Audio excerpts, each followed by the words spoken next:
An organization from Albuquerque is paying communities in southern New Mexico a visit with a strong message to voters.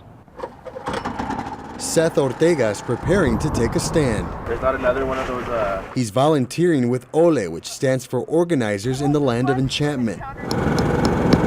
Together, the group is setting up shop in one of the busiest intersections in Las Cruces, located near a few gas stations. It's just one of many planned stops around southern New Mexico. Being 20 years old, I'm trying to go to school, I'm trying to feed myself, work. You know, minimum wage is only $7.50 and gas is at $4 a gallon. I'm kind of only working to pay gas. Members of the group are using a 20-foot tall balloon of a fat cat they say represents politicians who support tax breaks for the gas and oil industry.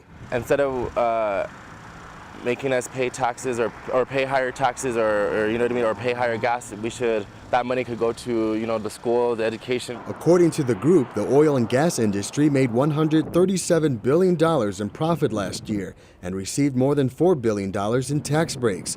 And that's something that Judith McCarthy of Las Cruces says is unacceptable. It makes me feel terrible because I'm paying more at the pump and I'm subsidizing the oil companies, which are making huge profits and taking care of politicians like Congressman Steve Pierce, who represents southern New Mexico, has voted to protect oil industry tax breaks 8 times since February of last year. I think that the fossil fuel companies own our politicians.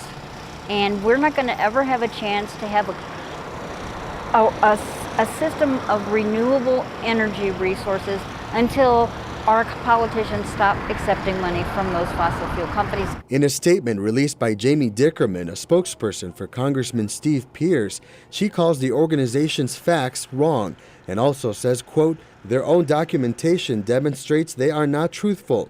Steve Pierce has constantly worked to reduce the high price of gasoline and end our dependence on foreign oil. Dickerman also says OLE is targeting Pierce because he opposes their agenda of nationalized health care and the cap-and-trade plan, which would drive up the cost of gasoline by over $1 per gallon and destroy 20,000 New Mexico jobs.